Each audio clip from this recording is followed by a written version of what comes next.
Alors le bilan de l'année dernière des foires, je voudrais dire, puisque la foire d'été a été assez exceptionnelle avec près de 310 000 visiteurs. On retrouve vraiment des niveaux de fréquentation d'avant la crise du Covid, puisque le record était en 2019 avec 316 000 visiteurs. On a eu la chance l'année dernière de faire un événement, de bénéficier de plein de facteurs qui ont fait que cette édition restera dans l'histoire de la foire au vin.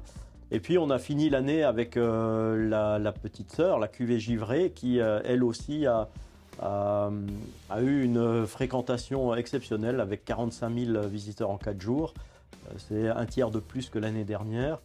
Donc tout cumulé, on va dire que les foires ont accueilli plus de 350 000 visiteurs. C'est pourquoi aussi la foire au vin d'été est devenue la deuxième foire de France, derrière la foire de Paris.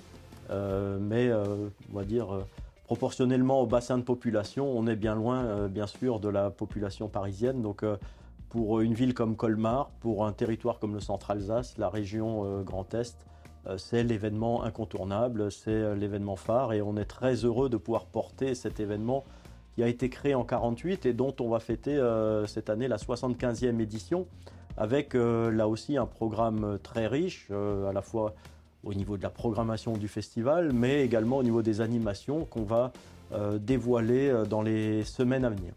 Alors, est-ce que tu peux juste me rappeler rapidement, en termes de retombées économiques, ce que ça représente, la foire au vin pour l'agglomération colmarienne et pour peut-être l'Alsace aussi? Alors, on avait fait une étude sur les retombées économiques. Ce sont plus de 38 millions d'euros de dépenses, à la fois liées à de l'hébergement, du flux d'affaires qui sont générés sur les 10 jours de foire. Donc, c'est assez énorme. Il faut aussi également important de savoir que la foire, c'est entre 3 et 4 000 personnes qui travaillent pendant les 10 jours sur l'événement. Donc elle a un vrai rôle, on va dire, économique dans une période de l'été où, en règle générale, les entreprises ferment pour congés annuels. Et là, ça permet d'être un catalyseur d'affaires pour les 6 mois ou l'année qui vient pour ces PME, PMI qui, à 80%, sont des PME, PMI du territoire alsacien. Est-ce que tu peux peut-être teaser un petit peu? Est-ce qu'il va y avoir des nouveautés au niveau de l'été? Bien sûr, on a eu la programmation tout à l'heure, mais des nouveautés en termes d'animation qui sont prévues? Il y a des choses, est-ce que tu peux en parler déjà?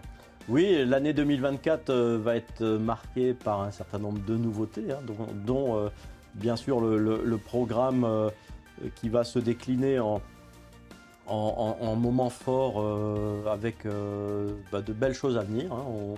On va garder le suspense, Okay. et puis il y aura d'autres événements au cours de l'année qui vont également voir le jour et dont on dévoilera le contenu au mois d'avril. Voir le jour, carrément. Donc là, c'est vraiment...